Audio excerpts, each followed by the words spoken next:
মসজিদ বানানোর আগে মুসল্লি তৈরি করা লাগবে। জোরে কর, কতক্ষণ না কেন? সব বুড়া থুড়া ভাঙ্গা চুরা সামনে কাতার যায়, একটা যুবক মসজিদের নেই। ঠিক ঠিক।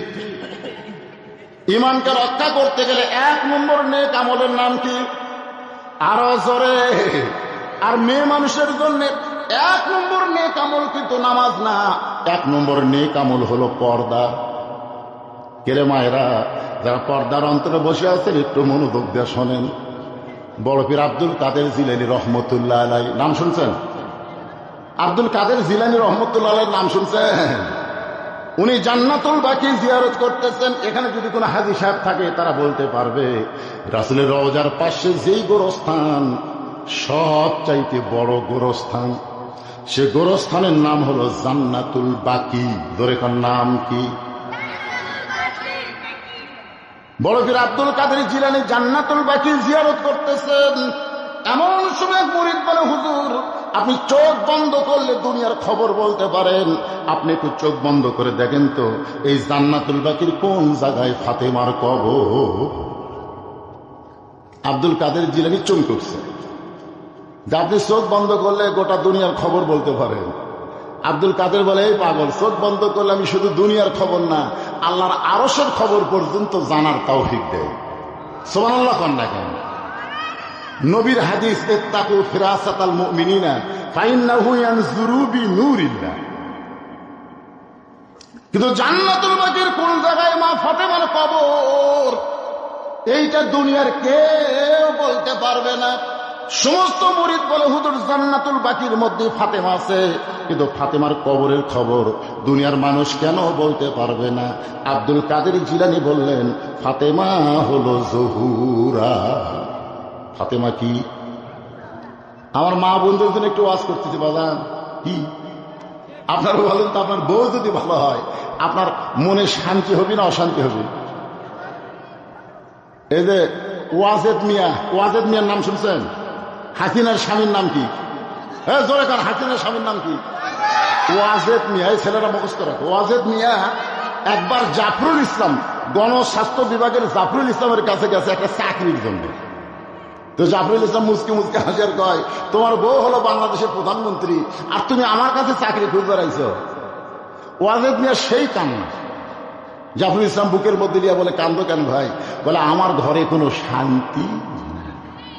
জাফরুল আশ্চর্য হয়ে বলল, যেই মেয়েটা নিজের ঘরে শান্তি রাখতে পারে না সে গোটা বাংলাদেশের মানুষকে কোনোদিন শান্তি দিবার পারে না। বলে কথা ঠিক কিনা? আপনারা কি মনে করতেছেন? প্রত্যেকটা ঘরে ঘরে হাসিনা আছে না নাই? দরকার আছে না নাই? সবগুলা বউ প্রধানমন্ত্রী হয়ে গেছে। আমার মায়েরা বোনের একটু মনোযোগ দিয়ে শোনেন। আব্দুল কাদের জিলানী বললেন, ফাতেমা হলো জহুরা। সমস্ত মুরিদ বলে, হুজুর জহুরা মানে কি? এই জহুরা মানে কি? আব্দুল কাদের জিলানী বললেন, জহুরা মানে যদি শুনতে চান তাহলে শোনেন। আপনারা কি শুনবেন? কথাগান শুনবেন? আব্দুল কাদের জিলানী বললেন, এশার নামাজের পরে হযরত আলী ঘরের মধ্যে ঢুকছে। এশার নামাজের পরে প্রত্যেকটা পুরুষ মানুষ বাড়িতে যাইতে হবে। নামাজের পরে আর কোনো গাল গল্প করা যাবে? জোরে কন। আল্লাহ রাসূল বলেছেন, এশার নামাজের পরে তোমরা ঘুমায়া যাও, ঘুমায়া যাও। কারণ গভীর রাত্রে তোমাদের আর একটা নামাজ আছে, 5 ওয়াক্ত ছাড়াও আর একটা নামাজ আছে। আপনার সেই নামাজের নাম জানেন? 5 ওয়াক্তই পড়ি না হুজুর, আবার তাহাজ্জুদ করে। আল্লাহ কোরআনে বলেন, ওয়ামিনাল লাইলি ফাতাহাজ্জাদ বিহি নাফিলাতাল লাক। জোরে বলেন আল্লাহু আকবার। এশার নামাজের পরে হযরত আলী ঘরের মধ্যে ঢুকায়, আলহামদুলিল্লাহ আলহামদুলিল্লাহ। হযরত আলী তাকায় দেখে বিছনা সুন্দর করে সাজায় রাখছে, হাসান হোসেনকে সুন্দর পোশাক পরায় দিছে, ফাতেমা সুন্দরী সাইদা গুইজা বসে আছে। হযরত আলী বলতেছেন, আল্লাহ আজকে ঘরের মধ্যে ঢুকে যেন ঘর না, আমার ভাঙ্গা ঘর যেন আল্লাহ জান্নাত বানায়া দিছে। আপনি যখন বাহির থেকে ঘরের মধ্যে যান, ঘরের মধ্যে যায় দেখেন ঘর সুন্দর করে পরিপাটি করে সাজায় রাখছে, আপনার মনের কিন্তু অশান্তি দূর হয়ে যায়। ধরে কোন ঠিক কিনা?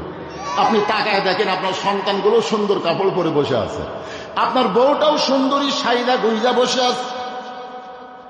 হযরত আলী ফাতেমার চেহারার দিকে, হাসান হোসেনের দিকে তাকায়া আল্লাহর শুকরিয়া আদায় করার সঙ্গে সঙ্গে ফাতেমা দুইটা সন্তানকে কাছে ডাক দিলেন। হাসান হোসেন যখন কাছে, ওদের কানে কানে বলতেছে, বাবা তোমরা দুই ভাই একটু অন্য ঘরে যাও, তোমার বাবার সঙ্গে আমার গোপন কিছু গল্প আছে। হাসান হোসেন মুচকি মুচকি হাসতেছে। যে বলছে তোমরা দুই ভাই একটু অন্য ঘরে যাও, তোমার বাবার সঙ্গে আমার গোপন কিছু গল্প আছে। হাসান একটু বড় তো, হোসেনকে বলতেছে, আয় আয় বাইরে আয়, এই গোপন তুই বুঝবি না, আমি বুঝি। মা সাইডা দুইটা বসে আছে কার জন্য? জোরে বলেন না কার জন্যে? তা আমরা দুই ভাই যদি ঘরের মধ্যে থাকি কাম হবে? এই জন্য মা বলতেছে তোমরা দুই ভাই একটু বাহিরে যাও। আল্লাহ রাসূল বলেছেন, তোমাদের সন্তান যদি 2 বছরের বেশি বয়স হয়, এই সন্তান যদি ঘরের মধ্যে চেতন থাকে, খবরদার চেতন অবস্থায় তোমার হালাল বউকেও তুমি আদর করতে পারবা না। কারণ যদি আদর করো, ওই বেড়া এসে বলতে পারো আব্বা তাই মাছ চাপা ধরছিল রে। হাসতেছেন, এরই নাম হলো ইসলাম। ভাইজান, ইসলাম এত সহজ না। ইসলাম কত সুন্দর। নিজের হালাল বউকে আদর করবার গেলেও নিজের সন্তানের দিকে খেয়াল করা লাগে। হাসান হোসেন দুই ভাই যখন হাসতে হাসতে অন্য ঘরে যায়, সঙ্গে সঙ্গে ফাতেমা ঘরের দরজা বন্ধ করেছে। ফাতেমা যেই মাত্র দরজা বন্ধ করেছে, সঙ্গে সঙ্গে হযরত আলী মাথার টুপি খুলছে। আপনারা বলেন তো, বউ যদি সন্তান বার করে দিয়ে দরজা বন্ধ করে দেয়, তাহলে কি স্বামীর মাথার টুপি থাকবে? কথা কয় না।